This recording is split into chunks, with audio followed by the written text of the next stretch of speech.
Shalom dan puji Tuhan saudara atas kebaikan Tuhan kepada setiap kita, sehingga pada hari ini saudara, dengan kebaikan Tuhan kita boleh bersama lagi di dalam ringkasan pelajaran Sekolah Sabat, pelajaran ke-9 yang bertajuk Yesus, Korban yang Sempurna. Untuk memulai pembelajaran kita, mari kita tunduk kepala dan kita berdoa. Bapa di syurga, terima kasih atas kebaikan-Mu menolong kami sementara kami mempelajari pelajaran Sekolah Sabat pada minggu ini. Dalam nama Yesus kami berdoa. Amin. Sekali lagi saudara, tajuk Sekolah Sabat kita ialah Yesus, Korban yang Sempurna. Yang menjadi pertanyaan utama pelajaran Sekolah Sabat kita pada minggu ini ialah bagaimana buku Ibrani menjelaskan bahwa Yesus itu adalah korban yang sempurna. Firman Tuhan saudara yang akan membantu kita dalam pelajaran Sekolah Sabat ada di screen, dan pastinya baik sekali kalau kita mengambil waktu untuk membaca setiap ayat ini. Ayat hafalan kita terdapat di dalam buku Ibrani 10 ayat 14. Sebab oleh satu korban sahaja ia telah menyempurnakan untuk selama-lamanya mereka yang ia kuduskan. Saudara, pendahuluan Sekolah Sabat kita, pengorbanan haiwan adalah cara keselamatan sehingga Yesus datang. Karena tanpa penumpahan darah tidak ada pengampunan. Ibrani 9:22. Mengapa Tuhan memilih kaedah berdarah untuk memberikan keselamatan? Lebih-lebih lagi, mengapa Yesus perlu dikorbankan? Sebaliknya, bukankah semuanya selesai di salib? Mengapa Paulus menyebut bahwa Yesus meneruskan pekerjaannya di bait suci surgawi? Pada minggu ini, kita akan melihat kepada salib sebagaimana ia kelihatan dalam buku Ibrani. Itu makanya saudara, untuk membincangkan pelajaran pada minggu ini, kita akan membahas tajuk-tajuk seperti yang ada di screen saudara. Kita ke tajuk yang pertama, yaitu mengapa pengorbanan itu penting? Bagaimana buku Ibrani menjelaskan ini? Bagaimana buku Ibrani itu menjelaskan pentingnya pengorbanan Yesus itu? Firman Tuhan dalam Ibrani 10 ayat 10 katakan, dan karena kehendaknya, inilah kita telah dikuduskan satu kali untuk selama-lamanya oleh persembahan tubuh Yesus Kristus. Pengorbanan haiwan mempunyai pelbagai makna, pengampunan, kesyukuran. Mereka juga merupakan sebahagian daripada perjanjian antara dua pihak. Membahagikan haiwan korban kepada separuh adalah tradisi perjanjian lama. Bahagian itu diletakkan di atas tanah dan pihak yang terlibat harus berjalan di antara mereka, haiwan yang telah dibelah itu.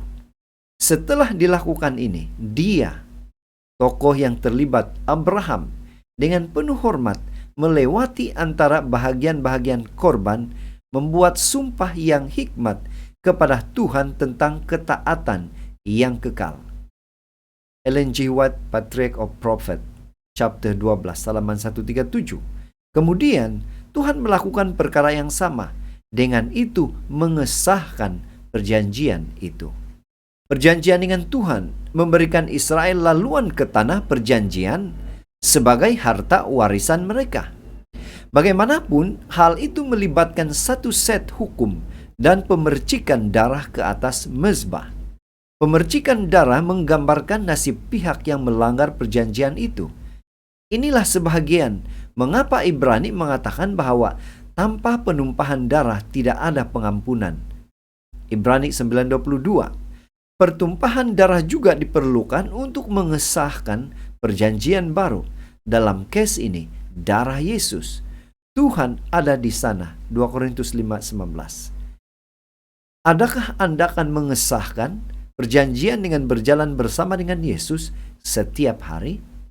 Menjadi pertanyaan untuk kita saudara, untuk merespon apa yang Tuhan sudah lakukan untuk kita.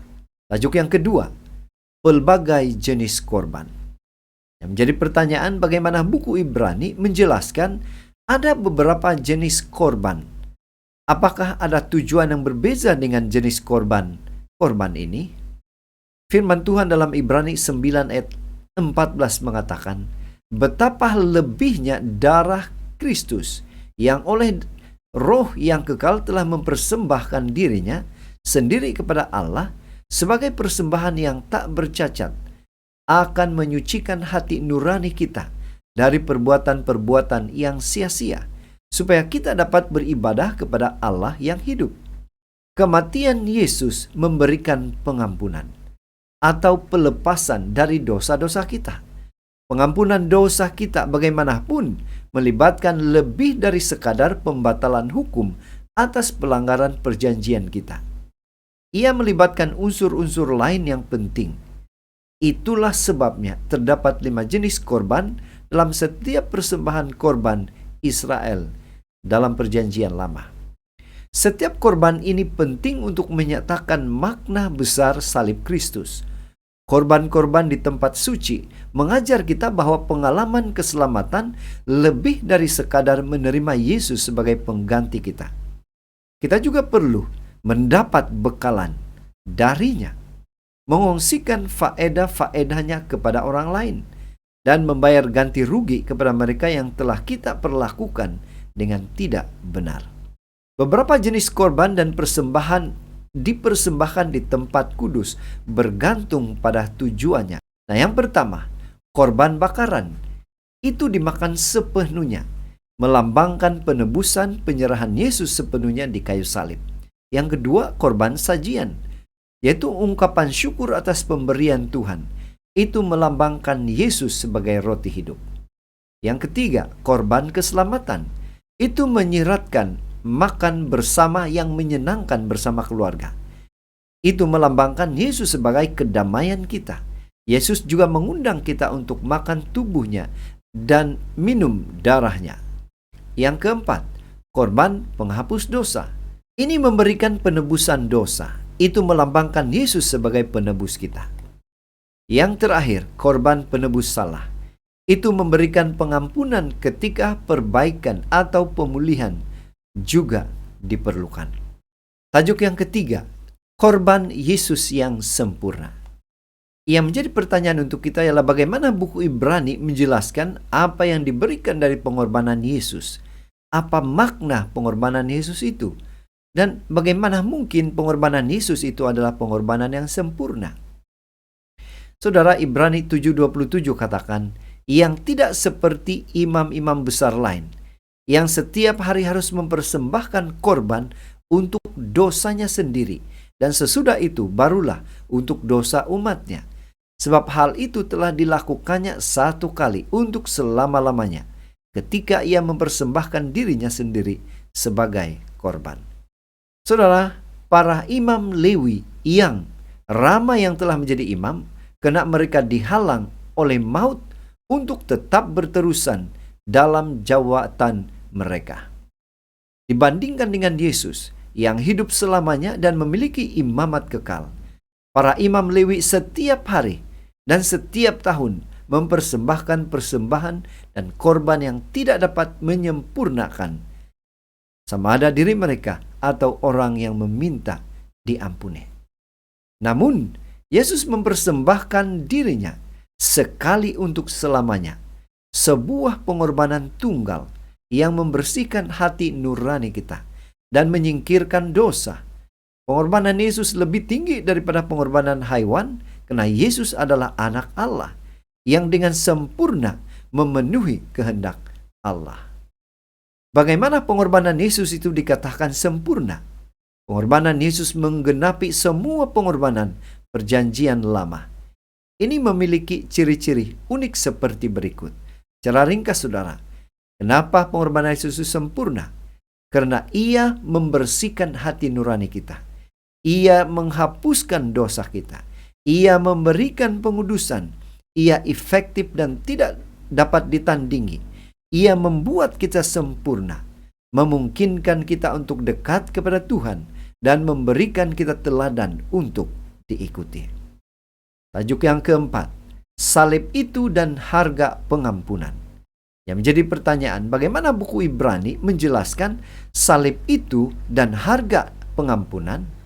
Firman Tuhan di dalam Ibrani 9 ayat 24 katakan, sebab Kristus bukan masuk ke dalam tempat kudus buatan tangan manusia yang hanya merupakan gambaran saja dari yang sebenar, tetapi ke dalam sorga sendiri untuk menghadap hadirat Allah guna kepentingan kita. Idea bahwa tempat suci surgawi perlu dibersihkan masuk akal jika dilihat dalam konteks Ka'bah suci dalam Perjanjian Lama.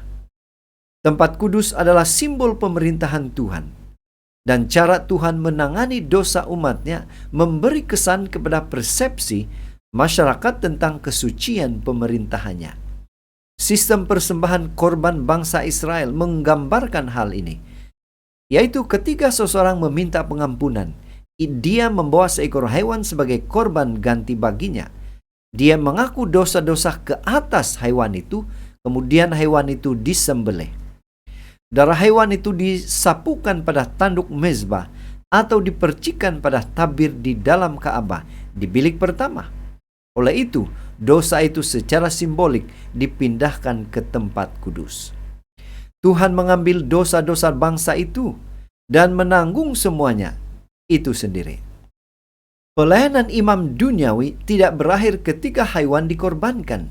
Demikian pula, pelayanan Yesus tidak berakhir ketika dia mati di kayu salib. Tergantung pada kategori dosa orang tersebut, imam memercikkan darah pada tirai bilik yang maha suci, imam atau jemaat, atau memakan daging korban. Dalam kedua kes, dosa secara simbolik dibawa ke dalam tabernakel. Pada hari pendamaian, setahun sekali, bait suci disucikan dari segala dosa yang telah diakui selama tahun itu. Sejak Yesus naik, dia melakukan pelayanan pengantaraannya di bait suci surgawi. Dia menggunakan darahnya untuk menyelamatkan siapapun yang meminta pengampunan. Tajuk yang kelima, penghakiman dan sifat Tuhan. Bagaimana buku Ibrani menjelaskan penghakiman dan sifat Tuhan? Ibrani 9 ayat 27 hingga 28 mengatakan, dan sama seperti manusia ditetapkan untuk mati hanya satu kali saja, dan sesudah itu dihakimi. Demikian pula, Kristus hanya satu kali saja mengorbankan dirinya untuk menanggung dosa banyak orang. Sesudah itu ia akan menyatakan dirinya sekali lagi tanpa menanggung dosa untuk menganugerahkan keselamatan kepada mereka yang menantikan dia. Pengampunan dosa kita menyiratkan dua fasa dalam pengantaraan Yesus di dalam dua bilik tempat kudus surgawi. Pertama, Yesus menghapuskan dosa-dosa kita dan memikulnya sendiri di kayu salib untuk memberikan pengampunan kepada semua orang yang percaya kepadanya. Di atas kayu salib, Yesus telah memenangkan hak untuk mengampuni sesiapa yang percaya kepadanya, karena dia telah menanggung dosa mereka. Dia juga telah membuat satu perjanjian baru yang memungkinkan dia untuk meletakkan hukum Tuhan di hati orang percaya melalui Roh Kudus. Fasa kedua dalam pelayanan Yesus melibatkan penghakiman. Penghakiman sebelum kedatangan yang masih berada di hadapan dari sudut pandang Ibrani. Penghakiman ini dimulai dengan umat Tuhan dan dijelaskan di dalam Daniel 7, Matius 22, dan Wahyu 14. Tujuannya adalah untuk menunjukkan kebenaran Tuhan dalam mengampuni umatnya. Dalam penghakiman ini, laporan kehidupan mereka akan dibuka untuk ditonton oleh alam semesta. Tuhan akan menunjukkan apa yang berlaku di dalam hati orang-orang percaya dan bagaimana mereka telah mendakap Yesus sebagai juru selamat mereka dan menerima rohnya dalam kehidupan mereka. Paulus menjelaskan bahwa ada pekerjaan penghakiman yang terjadi antara salib dan kedatangan kedua. Ketika Yesus datang kembali, dia tidak akan berhubung dengan dosa sama sekali. Setiap orang berdosa sudah dihakimi dan setiap dosa sudah diampuni. Penghakiman ini adalah tahap kedua dari pelayanan Yesus di bait suci surgawi. Itu dikenal dengan tempat kudus itu akan dipulihkan dalam keadaan yang wajar. Tujuan dari penghakiman ini adalah untuk membuktikan bahwa pengampunan Tuhan itu adil.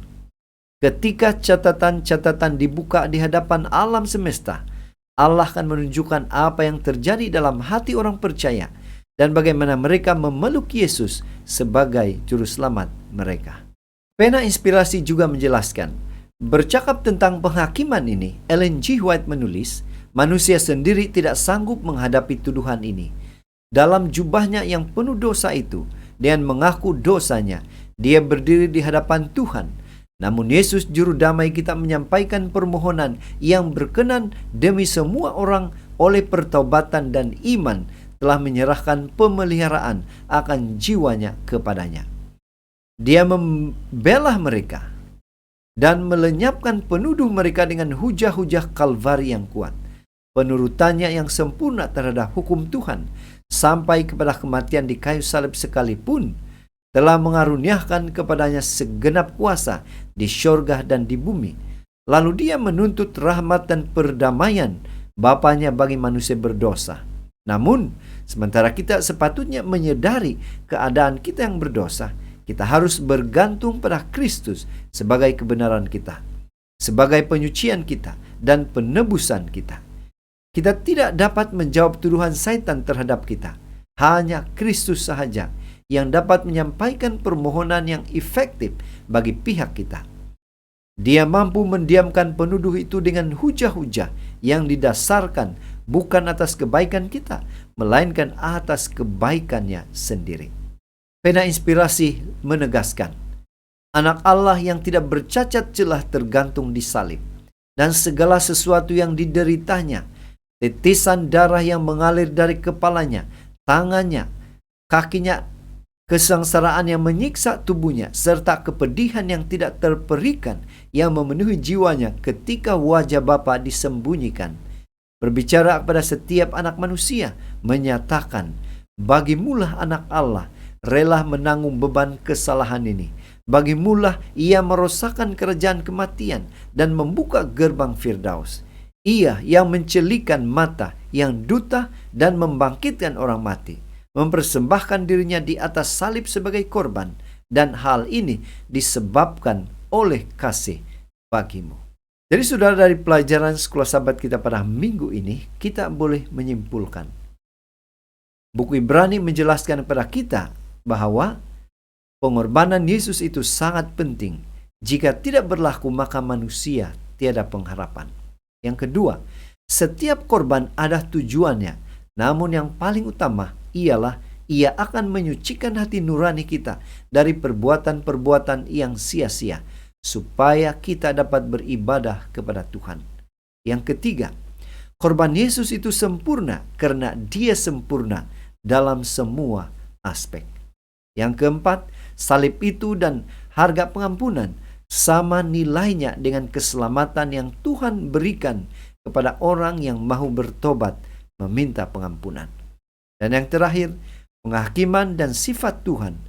Tujuan dari penghakiman ini adalah untuk membuktikan bahwa pengampunan Tuhan itu adil adanya. Sekian saudara, ringkasan pelajaran Sekolah Sabat kita pada minggu ini. Semoga ini boleh sedikit sebanyak membantu kita di dalam pelajaran Sekolah Sabat kita. Mari kita berdoa. Bapa Surgawi, terima kasih karena begitu baik bersama dengan kami di dalam mempelajari pelajaran Sekolah Sabat kami pada minggu ini. Dalam nama Yesus kami berdoa. Amin.